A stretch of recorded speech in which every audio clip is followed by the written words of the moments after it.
Okay, everybody, we'll get going while people get settled. For those that aren't familiar with this, every month we meet policing with the people to kind of chat, go over what's going on at the police department, and a topic for us to discuss. And today is we're going to talk about community engagement within the Falmouth Police Department, something that's been very kind to me as a police chief in the different stops that I've made. So a little update on the PD. Really pleased to report we don't have any open positions. So we've got 3 going into the academy in December right here in Falmouth. We're opening up an academy here right in town. So I call them the Linfield 9. They just came out of field training, so they're all on the road right now. You know, people that want traffic enforcement, well, you'll see an overzealous approach to it with these young men and women, but they're all doing very well. And it's very unusual to send 9 people into the police academy and all 9 graduate. I've never seen that in my career. I've never sent that many all at once. But we went through 69 people to get to those 9. And we hired some really good people, good folks, hard workers. It's just awesome watching them develop and watching their career growth moving forward. So the 3 that are going to the academy, that'll bring us to 67 sworn. They're going in January 6th. I have a couple of retirements coming up. One's a military retirement. As you know, town meeting's in a couple of weeks, and they have to do something in regards to his retirement. So he'll be retiring. Then Sean Doyle, one of our lieutenants, is retiring in January. So we'll be making two new promotions. That'll bring a total of 24 hired police officers and 9 promotions in a year, basically, since last September to now. So, yeah, very exciting. The station project, so we hired an OPM, a project management firm, 5 architect firms put in. We're going through those right now. We're going to pick an architect. Then they'll do the feasibility study, and they'll determine where, the site location, how big. So I'll have hopefully a timetable. I'm hoping in a few years we're out of this building here. I can tell you it is way too small now. I've got 1 urinal on the first floor, and there's a line. People waiting to use the restroom. I mean, it's just too small. So community engagement. I brought Officer Massi with me today, Julia Massi. She is my team leader on community engagement. I'm going to have her talk about some of the cool things that we've been doing, and I give her 5 stars, all the credit for it. She's doing an unbelievable job. This past weekend, we did the polar plunge at the Sheriff's Department. It's just fun, and there was, I think, 7 of us, right, that did it. And well, I was a chicken, and I didn't want to jump in the water, so 6 jumped in the water. So, I signed up as a towel holder. And she did a fine job. It raised money, though, to hold towels. Yeah. So it was great for Special Olympics, and you know, it's just nice, the involvement with the Falmouth Police Department. You know, the goal is to have the entire department part of the community engagement team, and we have a good, solid group of people that are doing it, and it's just been. I mean, I can't tell you. I'll have her explain some of the initiatives, but we're doing things almost daily. It feels like at times. I mean, I think you said it was 100. We've got, since January 1st, we have 104. Since January 1st, we have 104 community engagement events that were logged in the computer. Now, I can tell you that there were events I did that I forgot to put in the computer, so it's definitely more than that, but we have at least 104 that are logged. Some of them are just as simple as kind of walking Main Street, and I call it shaking hands and kissing babies. You know, just walking Main Street and getting out there and, you know, exactly. And then some of them are, you know, we raised, the Falmouth Police team raised about a little over $3,000 for the Special Olympics to do an event in Boston where we actually rappelled down a 22-story building in Boston. And that event raised as a whole, the last time I checked, was over $89,000 for the Massachusetts Special Olympics. So, you know, the 104 events is ranging anywhere from just walking down the street, saying hi to people, to jumping off 22-story buildings. So I draw healthy boundaries, and I said, no, I will not jump in the water that's cold, but I will jump off of a building. So it's all about boundaries. It's funny, but our clinicians are part of our community engagement team, so one of the rappellers was a clinician. So it's kind of neat. We all involved, with it, so it's been really fun. And we have some great events coming up. We're doing handcuff hunger. It's something I did in previous departments where we're going to raise, hopefully, funding and donations for our food pantry in town. And then we have 3 toy drives that we do in December. We'll be outside of Walmart. So the food drive is November 16th from 11 to 1 at both Shaw's and Stop and Shop. And then the toy drive is at Walmart November 29th, December 7th, and December 8th, all from 11 to 2. So if you have some time, stop by, say hello. We'll have coffee there. But like I said, I can't tell you. I'll have Julia explain some of the events that we do, but I like to urge you, if you're not on social media, you can follow us on Facebook and Instagram, and you can see all the wonderful things that the department is doing on it feels like on a daily basis at times. Yeah.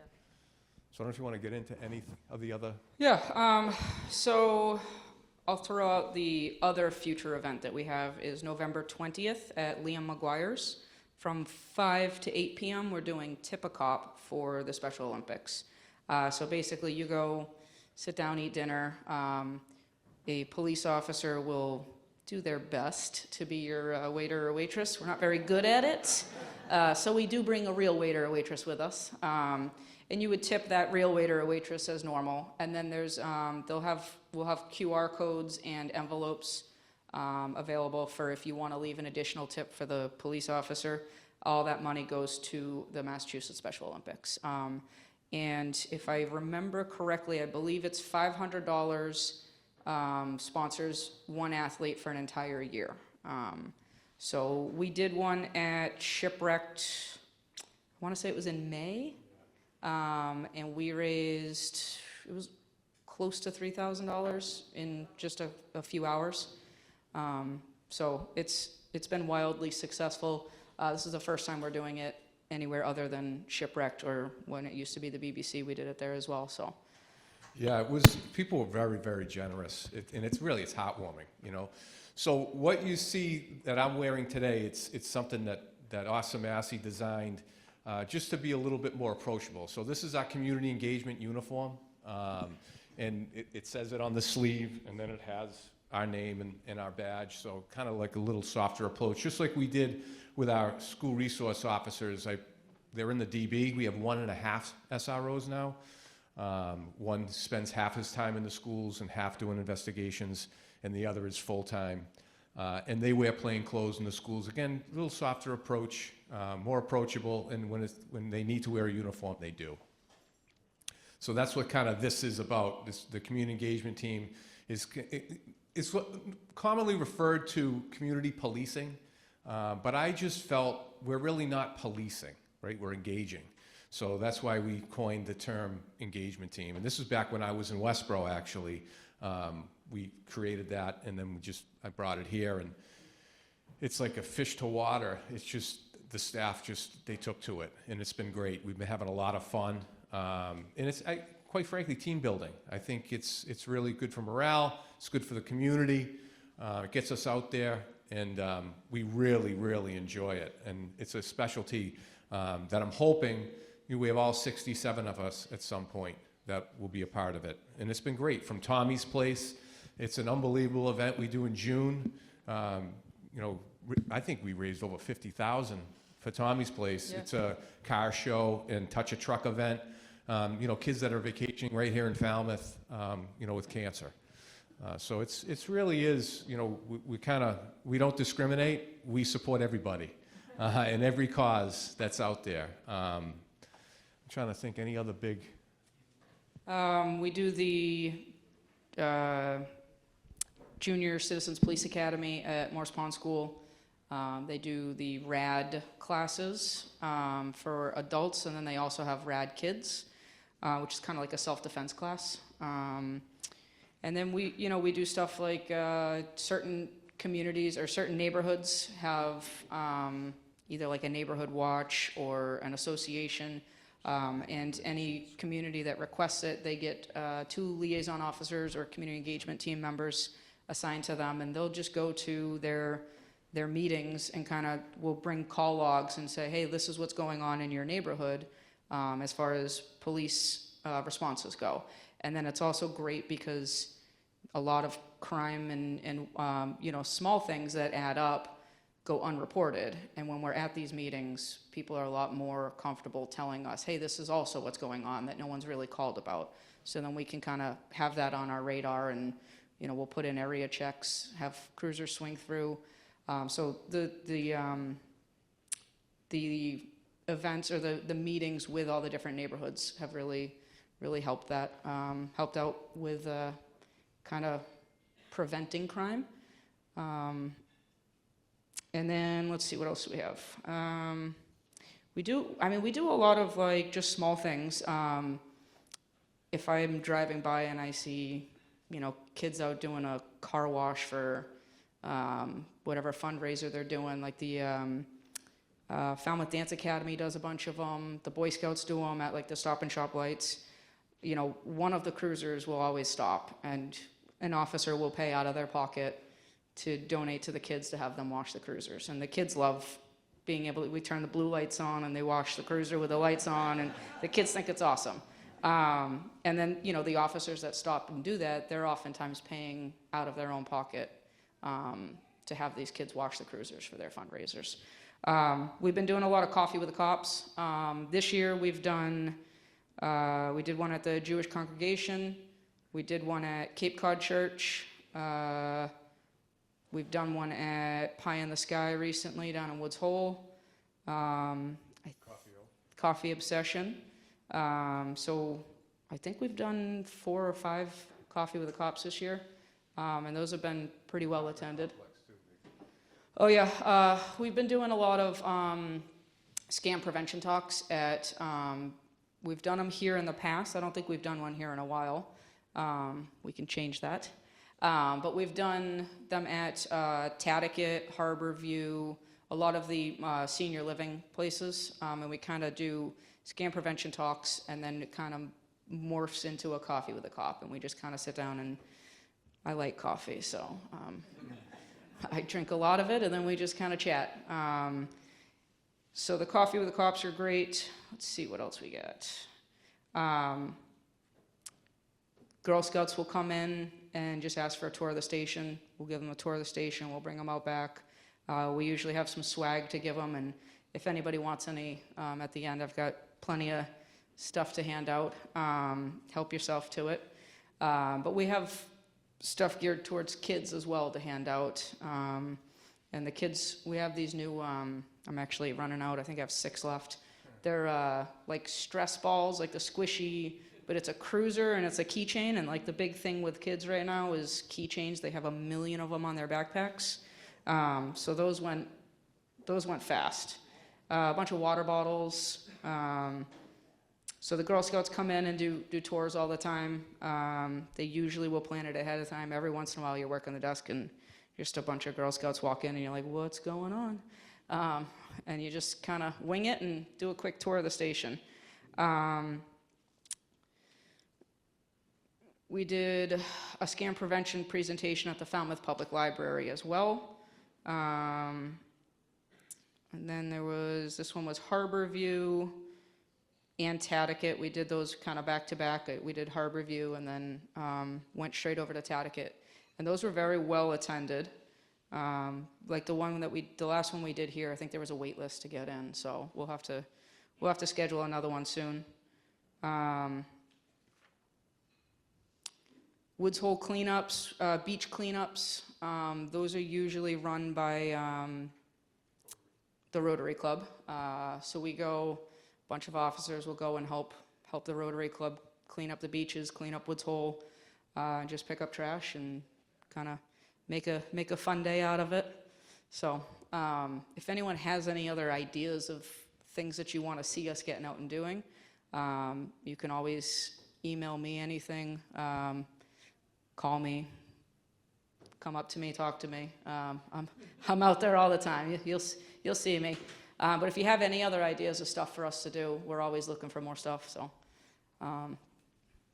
So the goal is to add positions and specialties to the department to provide an enhanced level of service for you folks and opportunities for our amazing staff.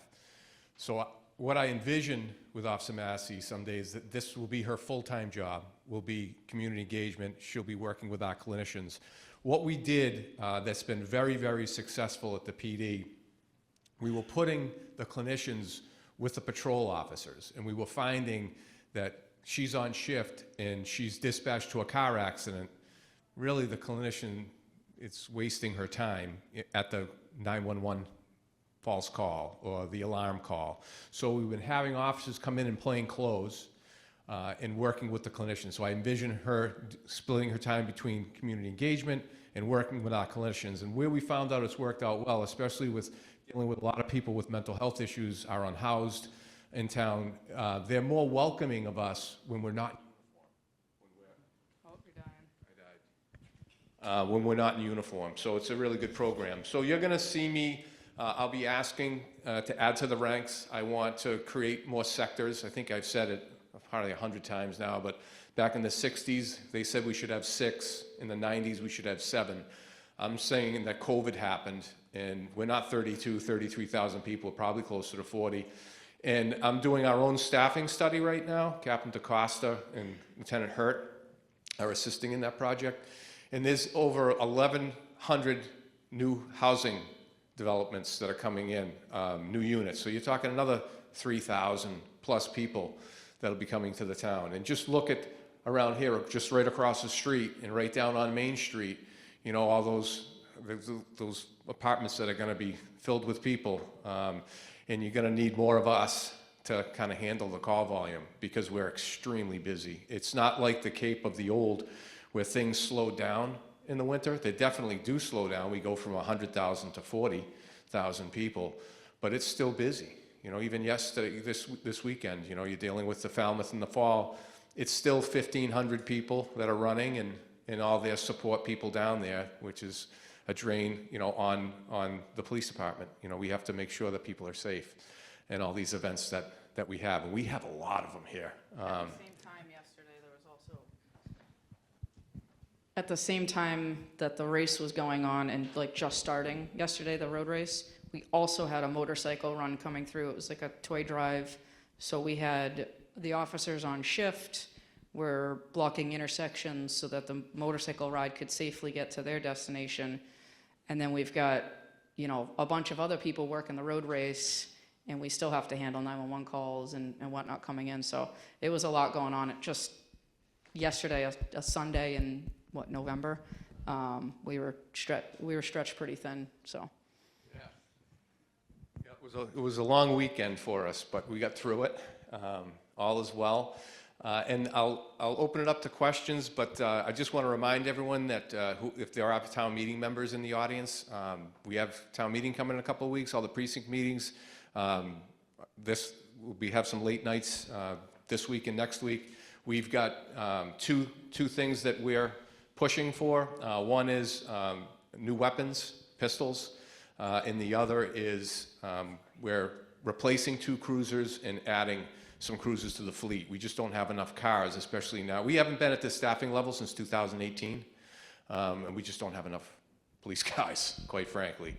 And with that being said, if you have any questions for us, we'd be more than happy to answer them. We'll bring this around.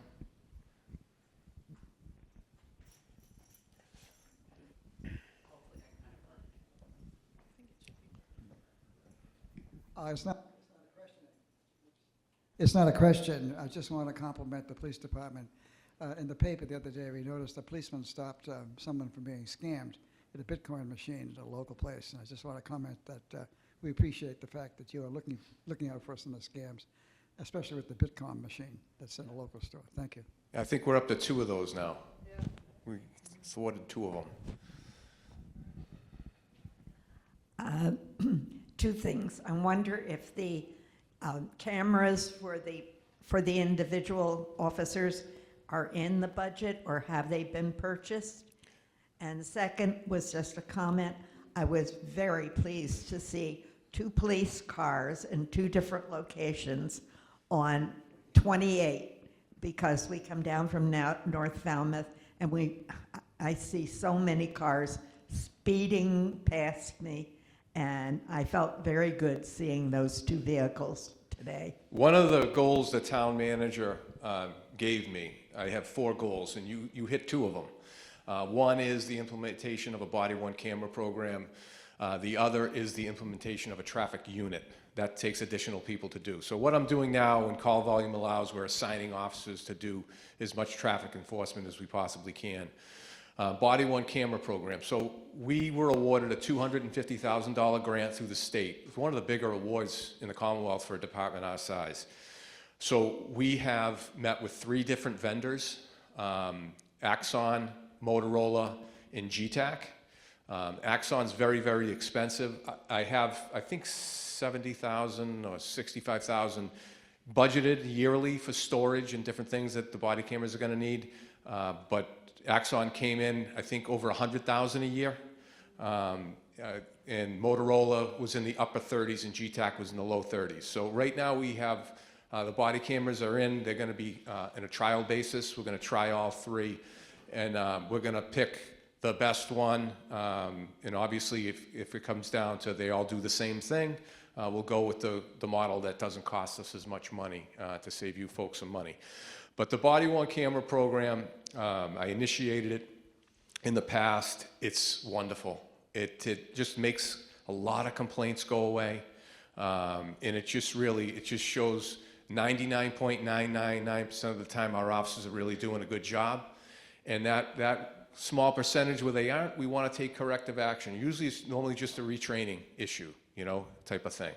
I can honestly say I think I disciplined 1 person based on body-worn camera footage as a chief of police, and he had a bad day. People have bad days, It's all it was. He had a bad day. It was a little short with someone, that's all, which I felt wasn't necessary. We can't be rude to people. So, anything else? What exactly is your uniform that you have on? You have all sorts of things going on, and I was wondering what that includes. So I'm currently working day shift, so I'm on the road. So I've got my radio, 2 sets of handcuffs. We've got magazines, so extra ammunition, which hopefully we never have to use. Pepper spray. I've got a taser. I've got a tourniquet back here. I got my firearm. It's a lot, yeah. And then the vest itself, the bulletproof vest weighs a good amount too. I usually have a baton on me, which also weighs a good amount. It's sitting in my bag right now. And then we've got the bowler wraps, which kind of look like the taser. They're bright yellow. Those go on. They can go on the belt too, but I'm kind of I don't really have a whole lot of room on my belt. So it sits, for me, I leave it in the door of my cruiser, and I can take it out when I get out of the car if I think I'm going to need it. Yeah, it's a lot. Want to explain why you took everything off your waist? Oh, yeah, so we used to have all of this on my belt. None of it up here. I've had 2 back surgeries. I had a spinal fusion. And a lot of that is because of all the weight on my hips all the time. And then we're sitting in a car for, extended period of time, and then sometimes we have to get out and run on the drop of a dime without being, hold on, bad guy, I gotta stretch real quick. We can't do that. So we were able to bring it up a little higher, put a good amount of the weight on our vest, so it takes a lot of weight off of my hips. And then I also now have the strap that comes around my leg, because the firearm is definitely the heaviest thing on here. So the strap around the leg really helps kind of distribute the weight and keep it more off of my hips, which will help with future back injuries and preventing them, I should say. So when I took over, they had a similar version to this. It didn't, to me, look as nice. So what we did was I let the team go out and try a bunch of different outer carriers.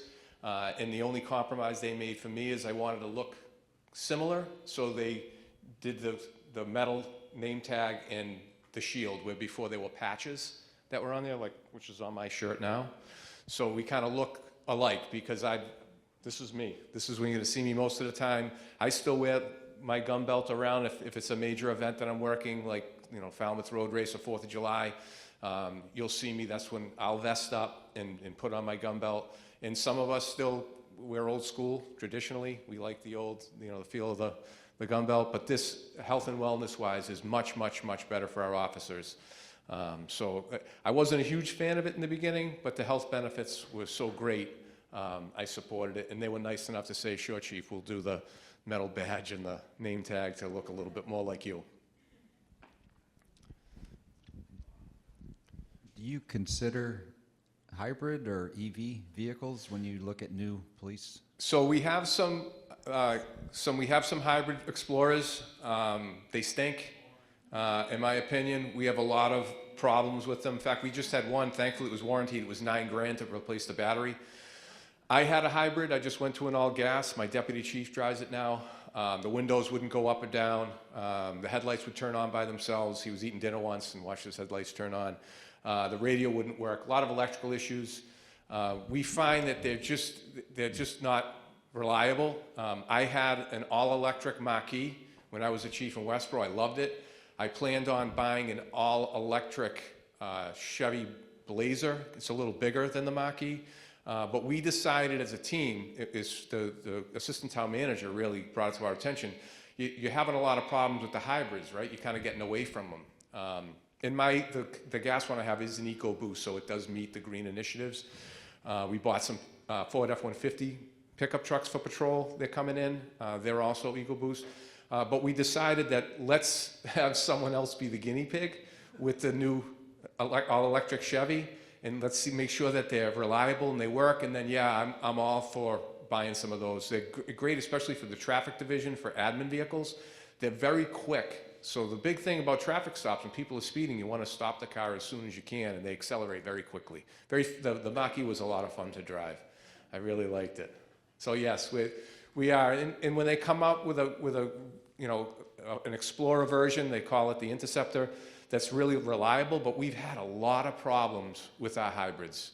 Whether they don't start, there's electrical issues, but they have not been consistent. Chief, do you have any concerns or special plans for the election in town tomorrow?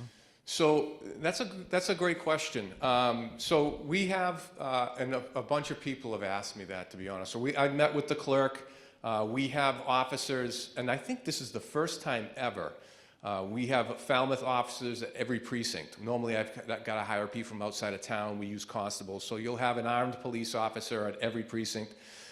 We are fully staffed for tomorrow, and if we have to, we'll call in additional resources. We do have firearms training going on this week, so we have another 7-8 people that we could recall to the station at a moment's notice. I don't anticipate, there's no chatter that I've heard of any issues here in Falmouth or on the Cape. I know DC's got some big plans because of what happened, as you know, in the past. But we're ready. We're ready for anything at any time, and we prepare for the worst and we hope for the best.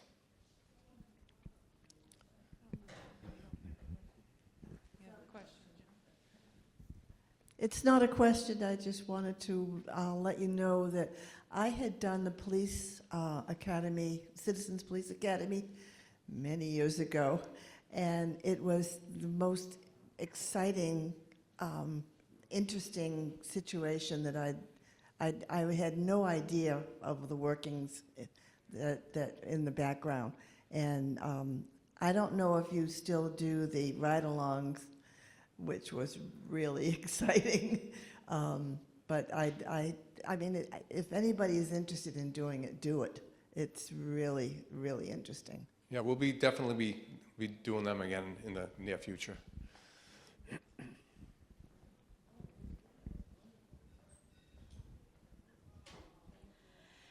Out of curiosity, you know that they have the little white lights at an intersection with the lights, and that means the emergency vehicles coming through.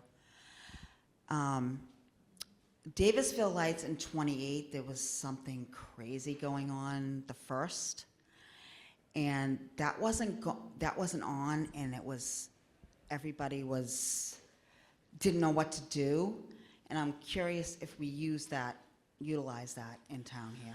You're talking about changing. So our new cruisers have the ability to change the light to green for us and make that white light go. Our older cruisers, they don't have that yet.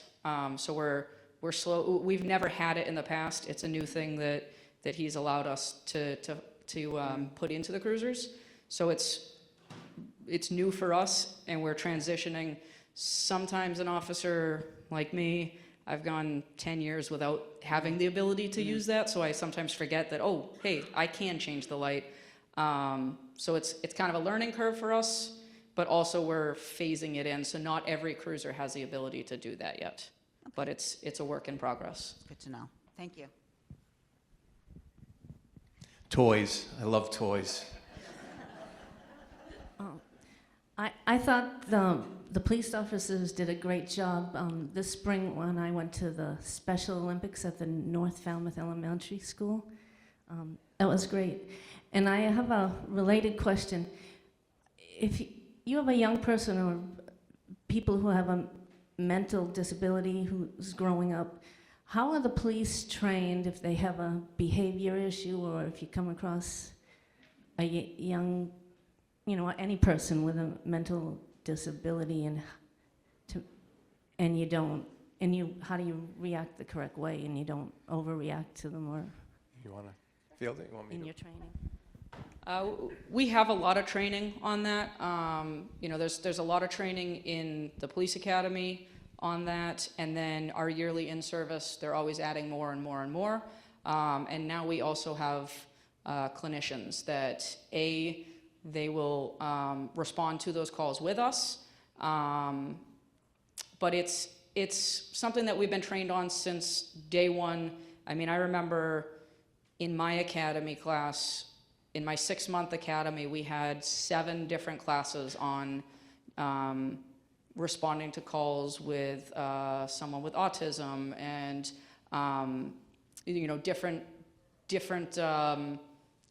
different scenarios, different learning disabilities, etc. We have a lot of different. I mean, just in 6 months, I had 7 different classes on that that I could count. And then every year we're doing more and more of it. But having the clinicians with us has been a huge help. Not only having them go to the call, but us being able to talk to them and see them and how they interact. We're picking up on different techniques that they use, and we're able to kind of learn from the clinicians as well. And it is mandated. It's mandated by the MPTC, our academies. So it's part of our in-service training, every year.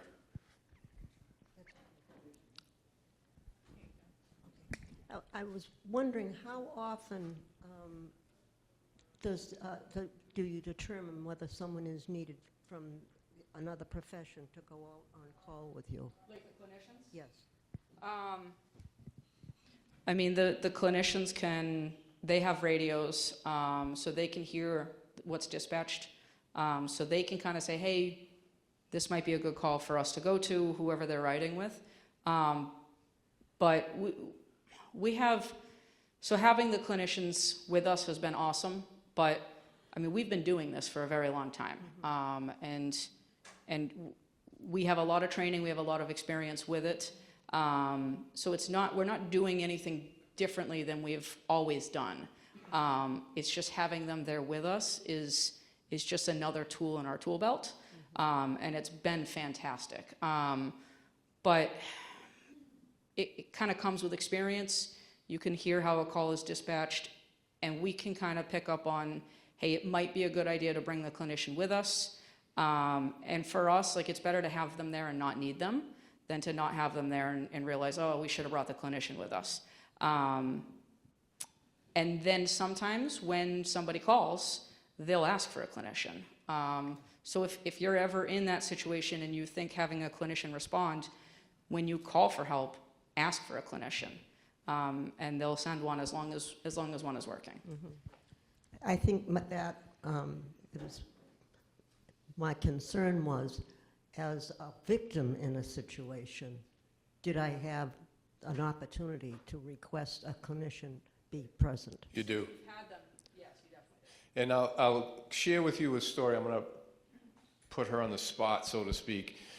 But she went to a call where a loved one found someone who had passed away, and the person was extremely upset. And we have an investigation to do at any unattended death. And basically, it allowed her to do her job while the clinician comforted and provided services to the person who was upset. And while there, another family member arrived who was even more upset than originally. So it really is, it's one of those, it's another tool for our toolbox. They have another level of training. You know, they're all licensed, you know what I mean? They're master's degree educated people, and we're very fortunate to have the two that we have. One, youthful exuberance. She's new to the profession. She's phenomenal. And the other was a supervisor at Bay Cove? Bay Cove. So we really hit the lottery with these two. I know a lot of departments are having problems finding clinicians, and we have two. And by the way, they work for us. They work for the town of Falmouth. When I was in Westboro, we were the first department to have a program, clinician program. And in the beginning, we shared it with two other departments. And they worked for advocates. They worked for another company. So with us, they work for us. So it's a lot nicer. So when we need them, we're able to call them in. When they work for another company, we couldn't. You know, they were salaried employees. They wouldn't let them come in. They wanted to, but they wouldn't let them. So this really works out really well for us to have two, you know, working for the town of Falmouth.